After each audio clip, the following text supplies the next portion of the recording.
Hey, how's it going? It's Grant with the Garden of Eater, and today we're going to do some spring cleaning. Well, not really. We filmed this back in February. We've just been so busy with Aquashella, the state fair, and building this new tank stand and helping Eddie out that we just haven't had time to get to this film, but it's packed with a lot of great information. We haven't done some of these tanks for many years, and well, going through and cleaning the filters for the first time, I learned quite a few things.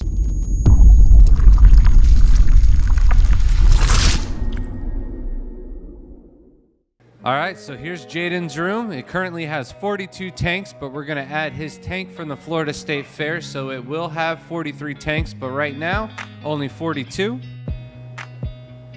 And before we get started with any maintenance, I'm gonna go through and label the tanks 1 through 45. I'm not gonna list the Opa-Ula tank. We're gonna go through, swap that out, and make that a new Caridina tank. However, 1 being our best tank, 45 being our not so best, or it could be one of the newer shrimp that we just added to the system. So we're going through, and we do that because of cross-contamination. We don't want any of the shrimp to get sick from any other shrimp that we add into the system. So for that reason, we label them, and also say if we have like a sporadic death or something in one of the tanks, we will go ahead and move that down to the bottom of the list, so that way none of our other tanks get infected. Once the tanks are labeled, Shelby goes through and scrapes all of the fronts of the tanks. We leave the sides and the backs of the tanks full of nice algae and biofilm, so that way the shrimp has something to graze on. However, we do need to see the shrimp, and if we didn't clean the fronts, we just wouldn't be able to cull and do the necessity things that we need to do in the tanks. You want to make sure that you scrape the tanks before you do any water changes. That way you get a lot of the debris out of the water column before you add new water in. And we noticed that a lot of the tanks that were cloudy had sponge filters that were clogged as well. So we're really hoping that with doing the water change and getting the filters unclogged, that this will clear up some of the bacterial blooms.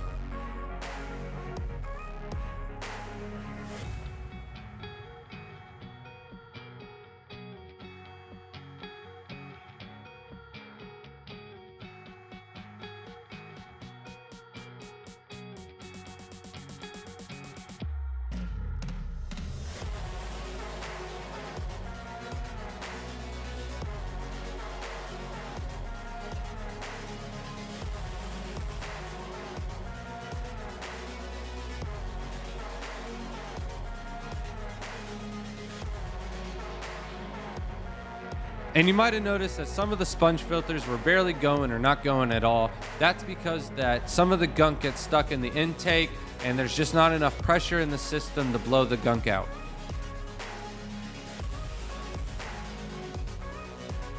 We would have gotten to the ones that stopped moving altogether a lot sooner. However, my ankle broke and we've just been so behind. So this is kind of our spring cleaning, getting back into the habit.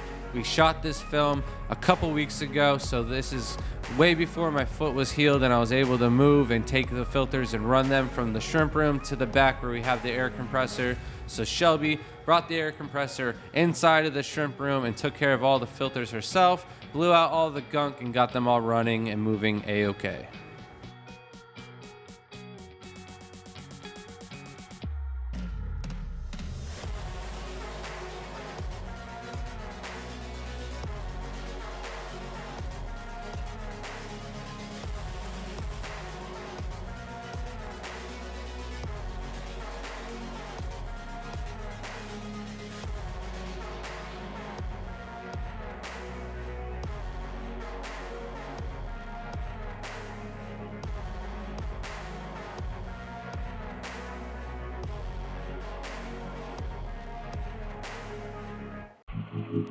Now that the filters are all cranking again, it's time to drain the tanks in the same order that Shelby scraped the tanks. And now that some of the tanks are drained, we can go ahead and fill up the tanks. We use RO water mixed with GH minerals from Brightwell to 150 TDS. This gives us about 5 to 6 GH, and we just fill it up as fast as we can without disturbing any of the substrate. And of course, in this 55-gallon tank, I can go a lot faster than I can in the 10 gallons. And I can fill it up this fast because the parameters that are in the water in the can match the exact parameters in the tank down to at least 10 TDS or so. And of course, while I was filling up this tank, I forgot I was draining another tank and accidentally drained a little bit too much. This is not a problem. I've done 90, almost to completely 100% water changes on my shrimp tanks. And as long as you fill it back up real slow at first, so that way you're not disrupting the substrate, everything's just fine. But check out that weeping moss. It looks so nice from this top-down view.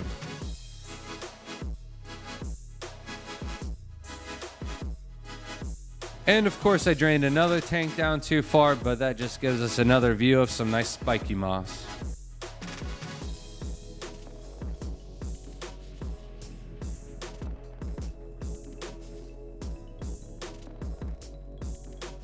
And I'm lucky enough that my siphon hose is super long and I have a half drain pool to fill up, so I'm able to drain the bottom row of this rack very easily. If I didn't have the pool set up, I'd probably have to use a drain pump to get these bottom tanks.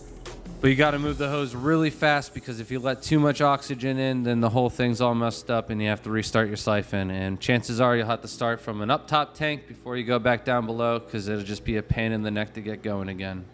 The last row that I do is the top row. However, as soon as I get that drained, I like to start filling that up. Because of my pump, it only has a maximum head height of around 7 feet, but it just doesn't reach that high when I have the trash can all the way empty. So I like to fill it up all the way and then fill up my top tanks about till the can's halfway empty, and then I move them down to the tanks below. But as soon as I fill up a brand new trash can again, I take care of the top tanks first. Just make that a priority, because at the end of the day, if I don't have enough water, I won't be able to make it to those top tanks last. And as you can see, I got most of the tanks filled up, about 80% or more. I like to make sure that all of the tanks get filled up like 10 to 20% at a time, so that way I go through and all the tanks are getting fresh water and the parameters aren't changing too drastically, because I do fill up my tanks a little bit faster than a drip. It gives the tank some time for the pH to buffer and stabilize out before I give it more fresh water. Also, I should note that I mix my water the night before.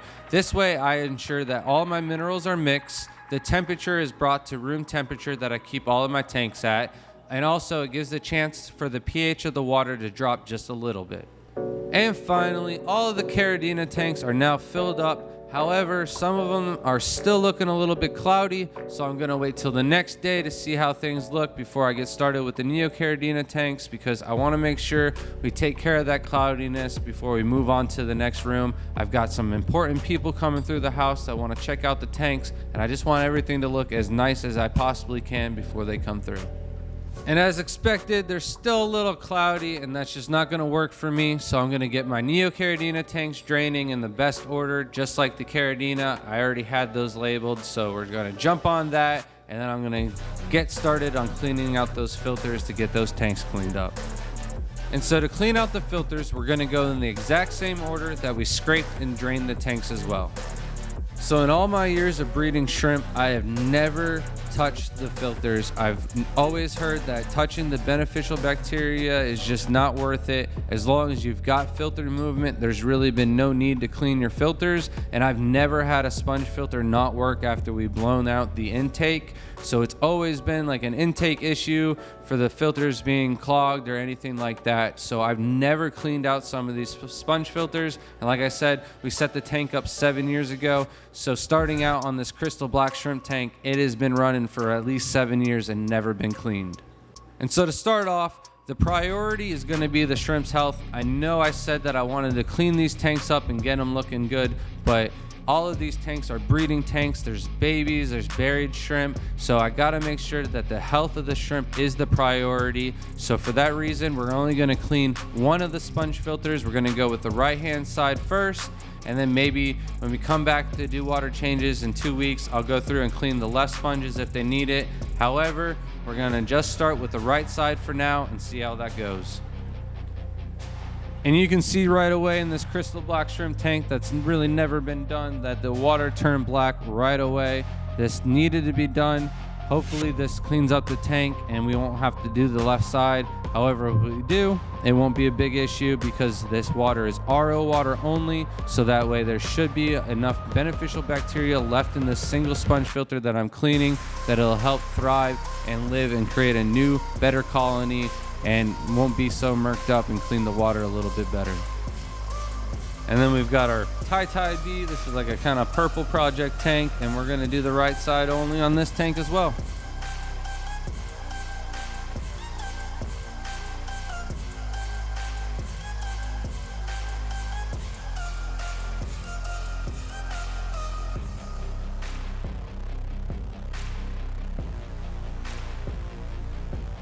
So I've done a couple already and I'm starting to adapt. I found if I wrung out the sponge into a separate pail, I'd get a bulk amount of the mum out of it, so that way when I went back into the RO water, it just seemed like I got a cleaner sponge in the end, so it's just a more effective way of doing it.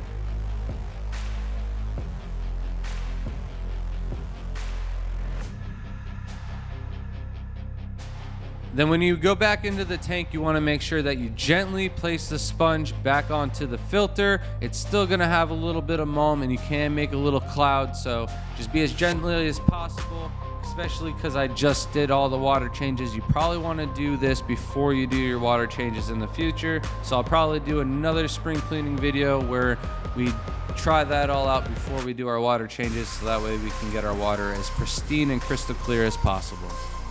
So now I know it looks like I've done like 50 tanks, but this is all from just one. I've gone through and squeezed out the filter first, then soaked up some RO water, squeezed it out again, repeated this process a couple times before I went through and cleaned out the sponge and just the RO water. I felt like this really got the sponge the cleanest I possibly could, so this is going to be my new system carried out in the future, so that way I can get my water as pristine, the filters as clean as possible.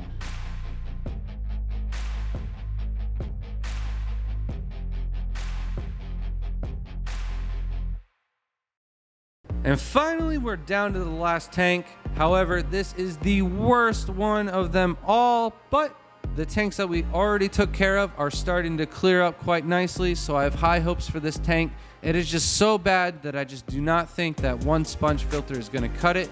These guys are mostly tank tie hybrids. It's a cull tank, so I'm going to go through and do both sponge filters on this tank. They are super hardy. There shouldn't be any issues.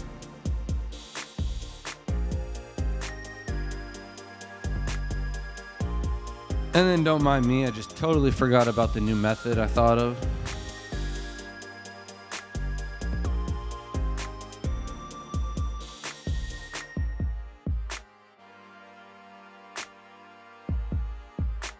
And sorry for the crummy camera work. I should have had two hands for this job and then a cameraman. However, Shelby was not here, but that was probably a good thing because she would not have been happy seeing me on the top of the ladder like this on my bad ankle. This was quite a while ago, so if she saw this right when I got out of my cast, it would not have been good. But I had to get moving and cranking and through all that, and that was just the fastest way to get it all done.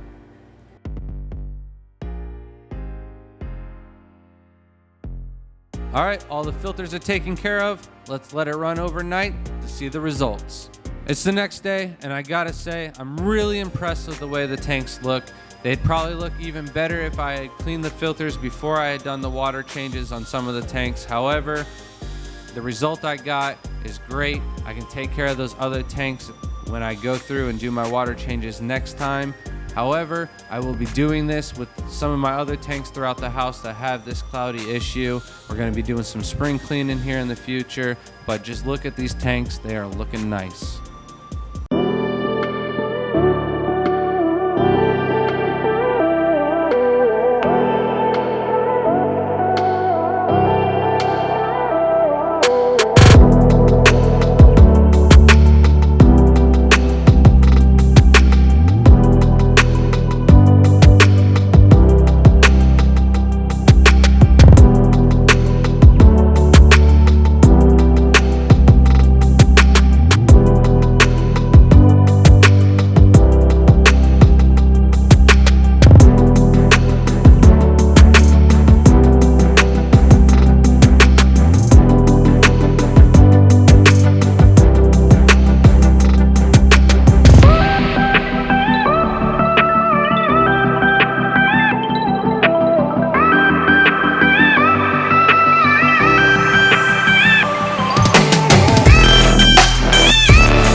All right, so that's going to be it for this video. I did learn quite a few things along the way. We're going to go ahead and do our room next, go through and clean some of those tanks for the first time as well. However, with the new system, we're going to be a lot more efficient, and I think the end result is going to be a lot better. So till then, we'll see you next time. Thanks for watching.